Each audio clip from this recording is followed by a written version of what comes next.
La mayoría de los exégetas de la palabra de Dios entienden que pocos pasajes pueden ser más importantes para la vida cristiana que Romanos 6.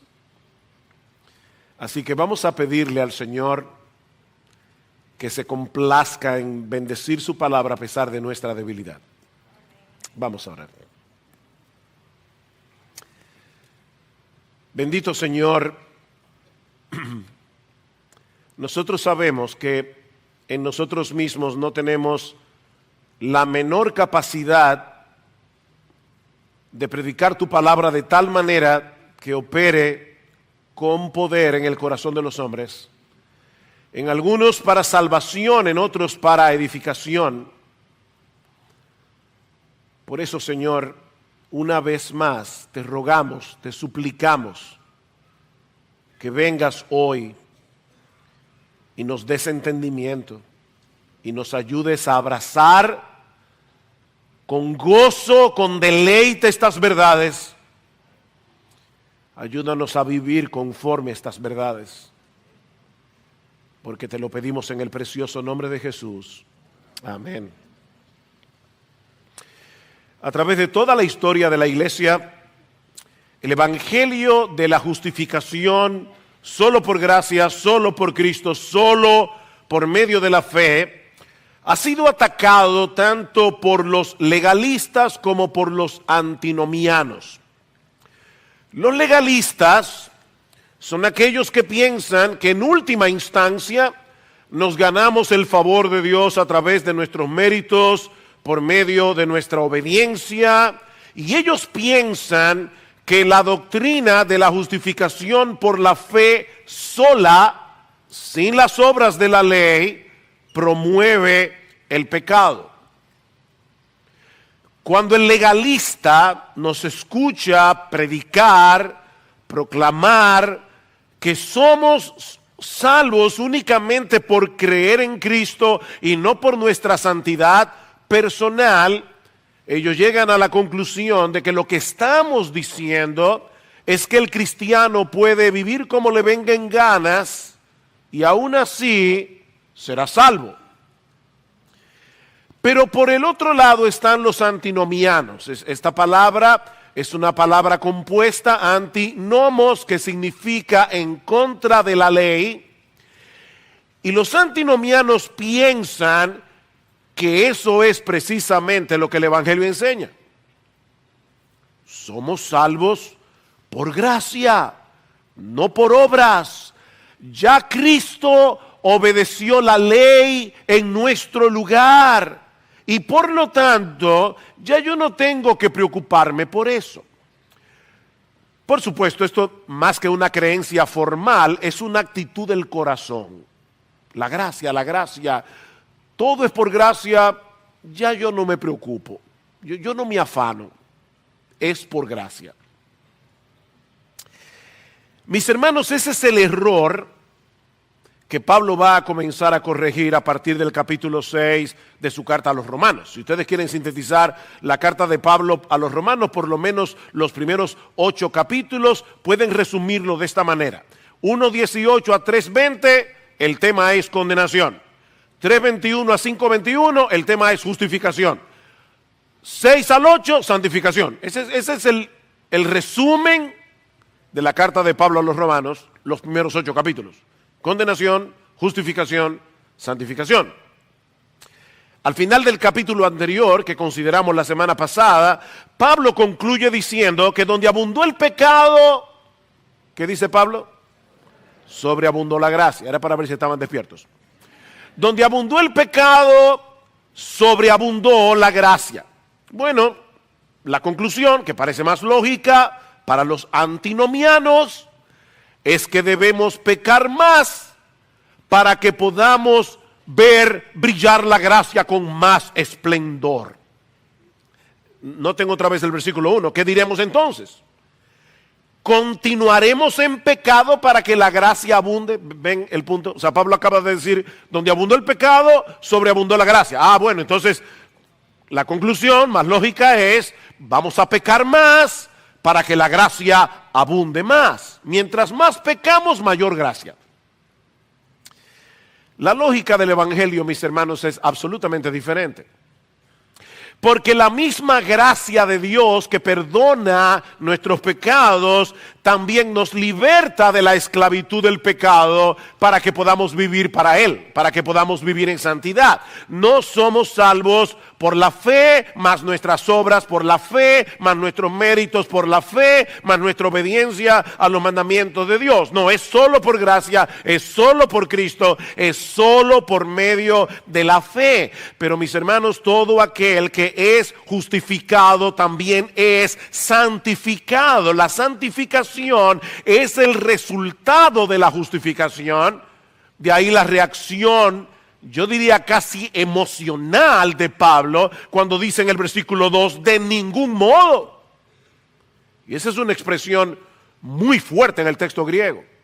Yo creo que de ningún modo no expresa exactamente lo que ese texto dice, pero es como de ninguna manera, eso es imposible, eso es una incongruencia absoluta.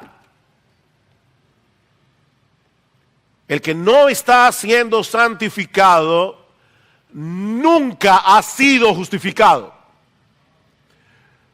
Mis hermanos y aquellos que son miembros de Iglesia Bíblica del Señor Jesucristo, mira, tú puedes tener 25 años, 30 años en la membresía de esta iglesia. Si tú no estás siendo santificado, tú nunca fuiste justificado y vas camino al infierno con todo y tu membresía. Eso es básicamente lo que Pablo nos enseña en este pasaje. Porque la fe que salva nos une a Cristo. La unión con Cristo es el centro de este texto. De hecho, me vi tentado a titular este sermón de esa manera, nuestra unión con Cristo. Porque es de eso que habla este pasaje. La fe que salva nos une a Cristo. Y debido a esa unión con Cristo, somos progresivamente transformados por el poder del Espíritu para que cada vez más nos parezcamos más a Él y menos a nosotros. Eso es básicamente lo que Pablo nos enseña en este pasaje. Y precisamente quiero comenzar.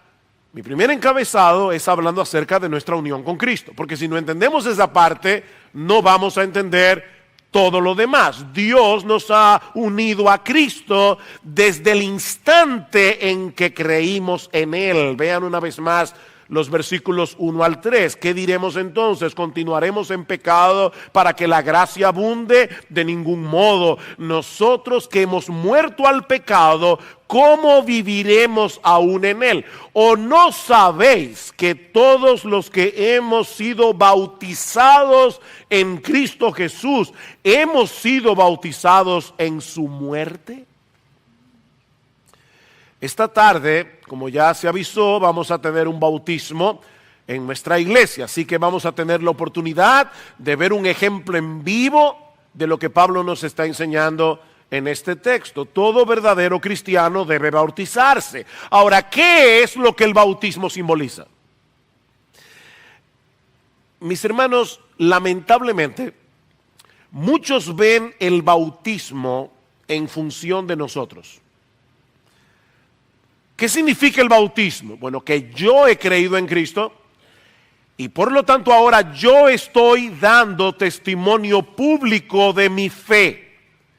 Y es verdad que en el momento en que una persona se bautiza, está dando testimonio público de su fe en el Señor Jesucristo. Pero lo que el bautismo simboliza no es lo que nosotros hacemos al creer, sino lo que Dios hizo al unirnos a Cristo por el poder de su Espíritu Santo.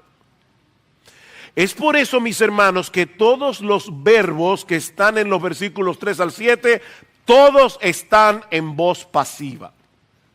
Y como yo sé que algunos hace mucho que pasaron por el colegio, Déjenme recordarles que en la voz pasiva el sujeto recibe la acción del verbo. Él es pasivo. Él recibe la acción. Vean una vez más, versículo 3. ¿O no sabéis que todos los que hemos sido bautizados en Cristo, hemos sido bautizados en su muerte? Por tanto, hemos sido sepultados con Él por medio del bautismo para muerte, a fin de que como Cristo resucitó de los muertos por la gloria del Padre, así también nosotros andemos en vida nueva, porque si hemos sido unidos en Él, en la semejanza de su muerte, ciertamente lo seremos también en la semejanza de su resurrección, sabiendo esto, que nuestro viejo hombre fue crucificado con Él para que nuestro cuerpo de pecado fuera destruido, a fin de que ya no seamos esclavos del pecado, porque el que ha muerto ha sido libertado del pecado. ¿Cuál fue tu participación en todo eso? Dios te mató, Dios te crucificó, Dios te resucitó. Decía Juan Calvino en sus instituciones que el bautismo, a mí me llama la atención esto, el bautismo da testimonio a nuestra fe. No somos nosotros solamente los que estamos dando testimonio, es Cristo también el que está dando testimonio a través del bautismo. El bautismo, dice Calvino, da testimonio a nuestra fe de que no solo somos injertados en la muerte y la vida de Cristo, sino que somos unidos a Él de tal manera que nos hace participantes de sus bienes. El bautismo, los hermanos que se van a bautizar esta tarde, el bautismo le va a decir algo a la fe de ellos. Y no solo ellos van a decirnos algo a nosotros. Y mis hermanos, ese es un concepto vital para entender de qué se trata la vida cristiana. De hecho, llama la atención que de las 13 cartas del Nuevo Testamento que se atribuyen al apóstol Pablo, en ninguna de ellas Pablo se refiere a los creyentes como cristianos. No hay una sola vez en que Pablo le llame cristiano a los creyentes. Pablo se refiere a los creyentes una y otra vez como aquellos que están en Cristo. En Cristo. Expresiones como en Cristo, en Él, en el Señor, en Cristo Jesús aparecen 164 veces en las cartas de Pablo. Mis hermanos, todas las bendiciones que nosotros recibimos de parte de Dios vienen a ser nuestras únicamente porque nosotros estamos unidos a Cristo por la fe.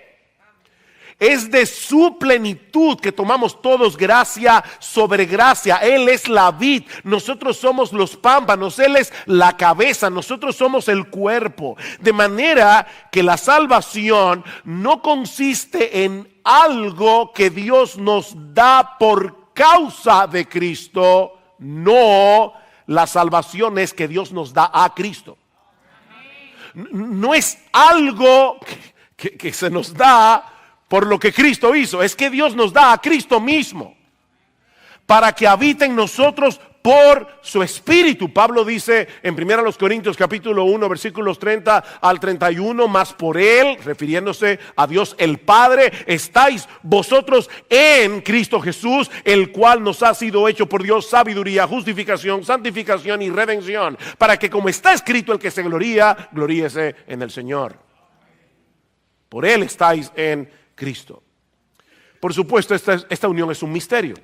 No podemos entender cómo es eso de que nuestra vida está unida a Cristo. De hecho, Pablo en Efesios capítulo 5 versículo 32 le llama en griego un mega misterio. Un mega misterio. Pero es una realidad que todo cristiano debe entender y que todo cristiano debe abrazar con deleite.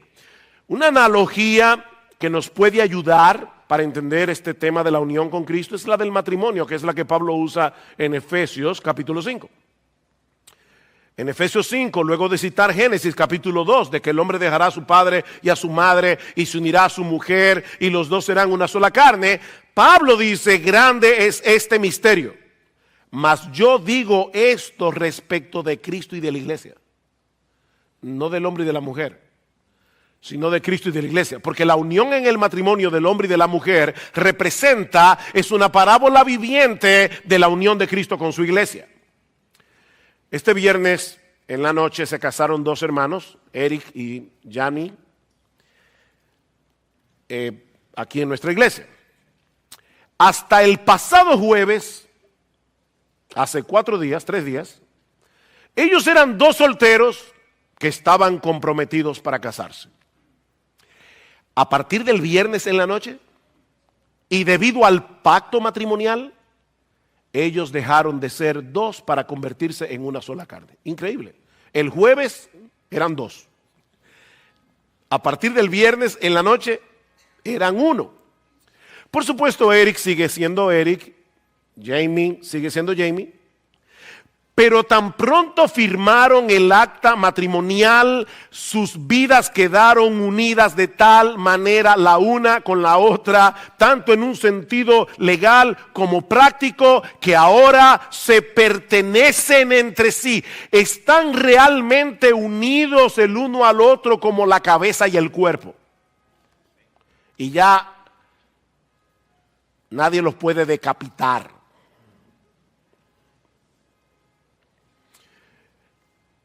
Ahora noten algo, eso no depende de lo que sienta el uno por el otro. Eso depende del pacto que ellos hicieron delante de Dios y de los hombres. Si dos esposos se están llevando bien, que es lo que debería ser, ¿verdad? Ellos van a demostrar esa unidad en una forma tangible. Pero si en algún momento esa relación llega a enfriarse, ¿saben qué? Siguen siendo uno, como quiera. Porque eso no depende de los sentimientos. Eso depende del pacto.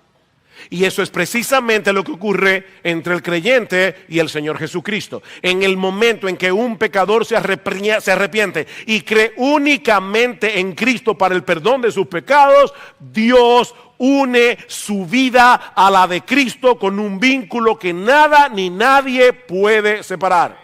Jamás. Esa es la pregunta de Pablo en Romanos 8:35. ¿Quién nos separará del amor de Cristo? Y la respuesta obvia es nadie. Nadie. Ahora, nuestra comunión con Cristo puede fluctuar en un momento dado, pero nuestra unión con Él nunca cambia. Nunca cambia. Y eso tiene repercusiones muy profundas para nuestra vida cristiana práctica. Y eso nos lleva a la segunda enseñanza de este pasaje. Y es que por causa de nuestra unión con Cristo hemos muerto al pecado. Hemos muerto. Si ustedes pusieron atención a la lectura de este pasaje cuando Sigfrido la leyó, seguramente se habrán dado cuenta de las veces que Pablo nos dice en este pasaje que hemos muerto con Cristo. En el versículo 2 dice que hemos muerto al pecado. En el versículo 3 que hemos sido bautizados en su muerte. En el versículo 4 que fuimos sepultados con él por medio de su muerte en el bautismo para muerte. En el versículo 5 que hemos sido unidos a él, la Reina Valera del 60 tiene ahí una mejor traducción, dice que fuimos plantados, que fuimos injertados en él, en la semejanza de su muerte. En el versículo 6 dice que nuestro viejo hombre fue crucificado con él. Y luego menciona la palabra muerte o morir en los versículos 7, 8, 9, 10 y 11. El énfasis es más que evidente. Si tú eres cristiano, tu antiguo yo, descendiente de Adán, el que era un rebelde contra Dios, ha muerto. Nota luctuosa. Tu antiguo yo ha muerto. Eso quiere decir que ya Dios no te trata como un pecador culpable. Porque el antiguo yo que cometió todos esos pecados en rebeldía contra Dios, lo ejecutaron. Fue ejecutado. Y fue reemplazado por un nuevo tú, cuya vida está escondida en Cristo. Es por eso que ya no hay condenación para aquellos que están en Cristo Jesús, dice Pablo en Romanos capítulo 8, versículo 1. Ya no hay condenación. Pero eso quiere decir también que el pecado ya no puede gobernarte a su antojo, porque has cambiado de dueño. Hemos cambiado de ciudadanía. Recuerden, mis hermanos, lo que vimos el domingo pasado cuando hablábamos de los dos Adanes. El primer Adán, el del huerto del Edén. El segundo Adán o el postrer Adán, que es Cristo. Antes estábamos representados en el primer Adán como nuestra cabeza federal. Tanto la culpa como la corrupción que heredamos de Adán eran determinantes en nuestras vidas. A tal punto, mis hermanos, que ni tú ni yo podíamos dejar de pecar. No podíamos. De hecho, hasta cuando hacíamos lo bueno pecábamos. Porque tú no hacías lo bueno para que Dios se llevara la gloria, ni en dependencia del Espíritu Santo. Tú hacías lo bueno, ya sea para protegerte tú de algún mal o para llevarte tú la gloria. Así que ni cuando hacías lo bueno era bueno. Tú pecabas todo el tiempo y no podías dejar de pecar. Pero aquellos que han nacido de nuevo por la obra del Espíritu Santo, ahora están representados en otra cabeza, están representados en Cristo, le pertenecen a Cristo. En Adán estábamos bajo el dominio del reino del pecado y de la muerte. Ahora que estamos en Cristo, estamos bajo el dominio de la gracia y de la vida. Y eso debe ser evidente tanto en nuestro carácter como en nuestra conducta. Vean el versículo 2 una vez más. Pablo pregunta, ¿qué diremos entonces? ¿Continuaremos en pecado para que la gracia abunde? De ninguna manera. Nosotros que hemos muerto al pecado, ¿cómo viviremos aún en él? Es una pregunta retórica. Ahora, Pablo no está diciendo aquí que es imposible que los creyentes pequen. Eso lo vamos a ver dentro de un momento. Porque de ser así no habría ningún sentido en la exhortación del versículo 12. Cuando Pablo dice a estos mismos creyentes, no reine el pecado en vuestro cuerpo mortal. Que no pase eso. Más bien presentad vuestros miembros a la justicia, no al pecado. Es una exhortación. Lo que él está diciendo es que es una incongruencia moral que un creyente continúe viviendo una vida dominada por el pecado. Si tu antiguo yo, esclavizado al pecado, ha muerto, ¿cómo es posible que sigas viviendo como si estuviera vivo? Esa es la pregunta. El pecado sigue siendo un problema para el creyente, porque aún continúa siendo un enemigo peligroso del que debemos cuidarnos, pero ya dejó de ser nuestro rey. Ya dejó de ser nuestro rey. Alguien lo ilustra de esta manera. Supongamos que un ejército malvado tomara el control absoluto de un país, pero un ejército bueno viniera en su ayuda, expulsara a las fuerzas malvadas, enemigas de la nación, y regresara el gobierno del pueblo a su poder legítimo. Los ciudadanos de ese país ya no tendrían que obedecer a los generales de ese ejército malvado que los tenía tiranizados. Pero ¿qué pasaría si esos soldados enemigos se fueran a vivir a las montañas en la frontera de ese país fuertemente armados? Bueno, esa guerrilla podría tratar de crear caos para el nuevo gobierno legítimo. De hecho, frecuentemente podría imponer su voluntad en una parte del país, aunque nunca podría tomar el poder de nuevo. La pregunta de Pablo es, en una circunstancia como esta, ¿por qué querrían los ciudadanos de esa nación volver a esclavizarse otra vez al poder del enemigo?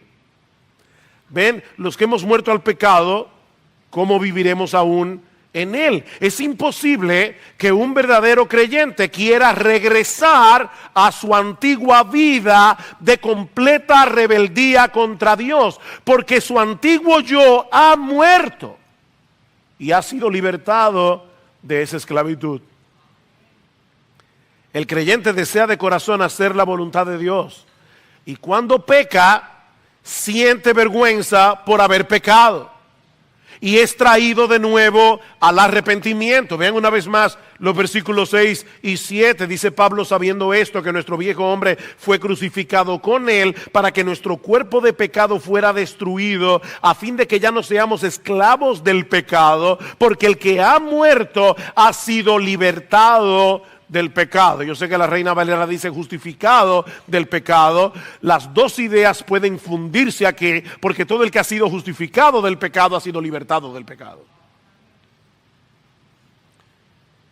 Esa palabra que se traduce en el versículo 6 como destruido no significa aniquilado. Es una palabra griega que significa hecho inoperante.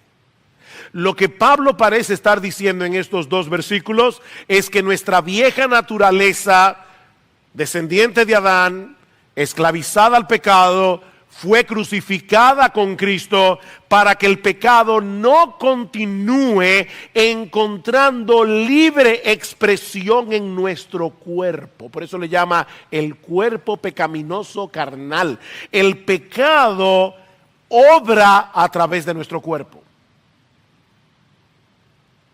Pero como nuestro viejo ego, dominado por el pecado, ha muerto, nuestro cuerpo ya dejó de ser un terreno fértil para que la hierba mala del pecado siga creciendo libremente en ese huerto. ¿Ven el punto? Consecuentemente, dice Pablo, ya no podemos seguir sirviendo al pecado como si fuera nuestro rey. Versículo 7. Porque el que ha muerto ha sido libertado del pecado. El pecado nos tienta, el pecado nos seduce, el pecado todavía ejerce una fuerte presión sobre nosotros. Pero mis hermanos, el pecado no puede obligarnos a pecar. No puede obligarnos a pecar. Y cuando logra vencernos, porque hasta que lleguemos a la gloria, nosotros tendremos incongruencias en nuestras vidas, pero cuando Él logra vencernos, en vez de alegrarnos por haber hecho lo que queríamos hacer, y que era contrario a la voluntad de Dios, el creyente se avergüenza, el verdadero creyente se avergüenza de haber pecado contra su Señor, y tarde o temprano se vuelve a Él en arrepentimiento y fe. Es por eso, mis hermanos, que la vida cristiana es una vida de arrepentimiento y de fe. Eso no es en un momento de tu vida, cuando te convertiste. Es una vida de arrepentimiento y de fe. La buena noticia, digo, ya esa es muy buena, pero hay otra mejor. Es que el creyente no solo ha muerto al pecado, sino que por causa de nuestra unión con Cristo, ahora está vivo para Dios. Hemos muerto al pecado, y esta es nuestra tercera enseñanza, pero por causa de nuestra unión con Cristo ahora estamos vivos para Dios. Estar unidos a Cristo significa que todo lo que le sucedió a Él nos sucedió a nosotros misteriosamente. Y Cristo no solo murió en una cruz por causa de nuestros pecados, sino que también resucitó al tercer día. Y nosotros, los creyentes que morimos juntamente con Él, también resucitamos juntamente con Él para vivir en novedad de vida. Vean el versículo 4, otra vez. Por tanto, hemos sido sepultados con Él por medio del bautismo para muerte, a fin de que como Cristo resucitó de los muertos por la gloria del Padre, Dios el Padre envió su poder todopoderoso que lo hace a Él glorioso para resucitar a Jesús, y ese mismo poder omnipotente que levantó a Cristo de la tumba también obró en nuestro corazón cuando estábamos muertos en nuestros delitos y pecados, de tal manera que por esa misma gloria del Padre así también nosotros andemos en novedad de vida. Wow, qué glorioso evangelio. Los cristianos hemos resucitado juntamente con Cristo, de manera que a pesar de que el pecado todavía mora en nosotros, increíblemente en nuestro corazón queremos vivir para la gloria de Dios. Es una lucha, pero en medio de esa lucha queremos vivir para la gloria de Dios. Pablo dice en 2 Corintios capítulo 5 versículo 17, somos una nueva creación. La Reina Valera dice, si alguno está en Cristo, nueva criatura. El texto griego dice, somos una nueva creación en Cristo, y por lo tanto, mis hermanos, tenemos nuevos afectos, tenemos nuevas inclinaciones, tenemos nuevos deseos. ¿No es así? Y aunque sea de manera incipiente, el fruto del Espíritu debe ser visible en nuestras vidas. Amor, gozo, paz, paciencia, benignidad, bondad, fe, mansedumbre y dominio propio, templanza. Todos debemos seguir creciendo en cada una de esas virtudes. Pero la obra del Espíritu en cada creyente es formar esas virtudes en nosotros para que nos parezcamos cada vez más a Cristo, que es el retrato perfecto de Gálatas 5:22-23. Cristo es el fruto del Espíritu. Ese es su carácter. ¿Sabe lo que eso nos enseña, mis hermanos? Que el cristiano no se distingue primariamente por lo que no hace. Hay personas que piensan en la santidad en función de lo que no hace. Yo no hago esto, yo no voy aquí, yo no voy allá. No, mis hermanos. Lo que distingue al cristiano son las cosas que hace, con el deseo expreso de que Dios sea glorificado en su vida y otros sean beneficiados. Eso es lo que distingue a un cristiano. Seguimos teniendo una lucha, porque vivimos para Dios en un cuerpo pre-resucitado y pre-glorificado. Nosotros todavía no hemos resucitado, todavía no hemos sido glorificados, pero aguardamos la llegada de aquel día en que nuestros cuerpos sean glorificados, todas las células cancerosas del pecado sean eliminadas, de modo que podamos vivir para Dios sin impedimento en un cuerpo sin pecado. Versículo 5. Porque si hemos sido unidos a Él en la semejanza de su muerte, me encanta esta frase, ciertamente lo seremos. Hay una certidumbre en eso. Ciertamente lo seremos también en la semejanza de su resurrección. Tú puedes estar absolutamente seguro de eso. Versículo 6.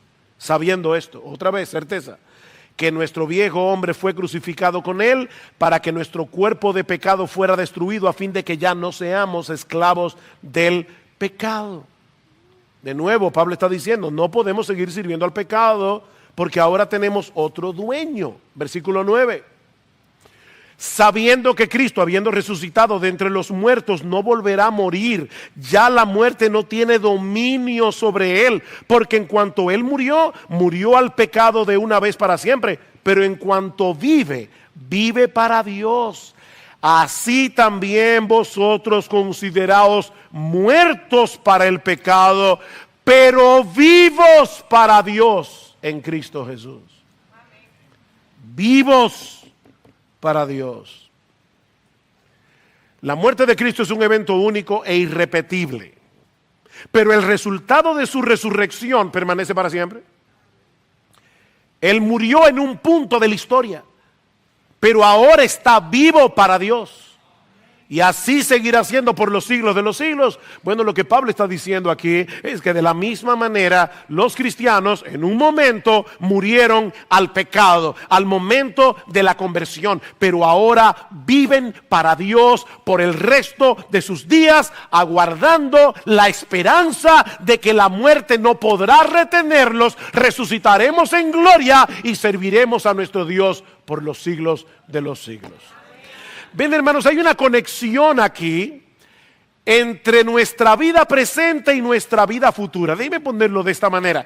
Es como si la vida venidera ya hubiera invadido este mundo en el momento en que Cristo inauguró su reino en su resurrección. Y nosotros, los cristianos, ya tenemos un pie en la otra vida. Este mundo está preñado de la vida venidera. Y Pablo dice en Hebreos que nosotros los cristianos ya estamos gustando los bienes de esa vida. Porque ahora tenemos vida eterna. No es que la vamos a tener. Ahora tenemos vida eterna. ¿Y saben lo que es la vida eterna? Esta es la vida eterna, que te conozcan a ti, el único Dios vivo y verdadero, y a Jesucristo, a quien has enviado. Es una relación de comunión con Dios. Nosotros fuimos resucitados para vivir para Dios. Mis hermanos, esa es nuestra nueva identidad. Estamos vivos para Dios, no para seguir viviendo para nosotros mismos. El viejo yo que vivía para sí mismo fue crucificado.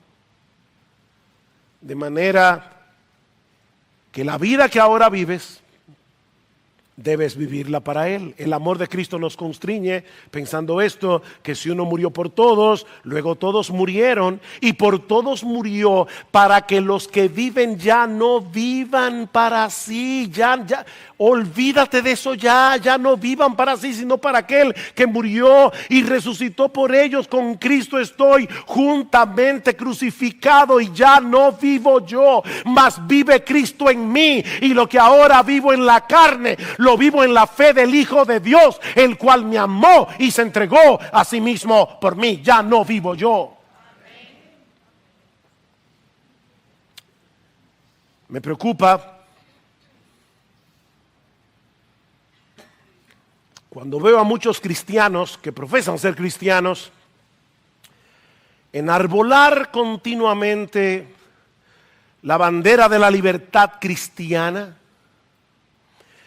como si Cristo nos hubiera hecho libres para seguir satisfaciendo nuestros deseos.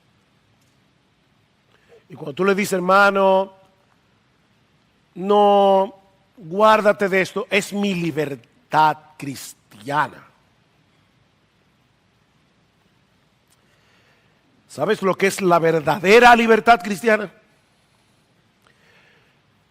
Cristo nos hizo libres al precio de su sangre para que podamos decirle que no a nuestros deseos pecaminosos, e incluso para que podamos restringirnos de cosas que, aunque son legítimas, pueden hacerles daño a nosotros.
the city lights flicker out. Silence screams from broken souls, no doubt. Concrete jungle traps us grinding down. Lost in the echo, shadows pull me drown.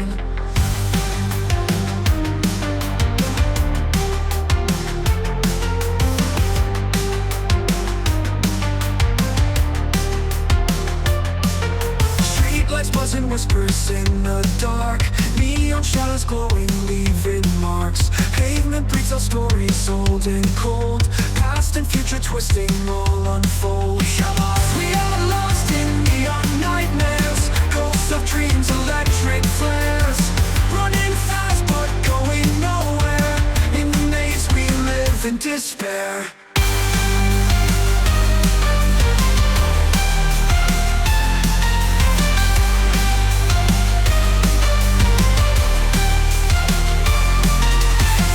Rise mechanical and raw. Vocal cords electric through the straw. Wires tangled, clenching like a vice. Heartbeat sings with thunder, rolling dice. Falling stars and shattered glass confound. Broken mirrors scattered on the ground. Synthetic whispers tell us we're alive, but the ghosts of dreams begin to thrive. Hearts electric, pulses racing, burn lost in time, nowhere we'll ever learn. Haunting melodies, they fade away, but the memories are here to stay.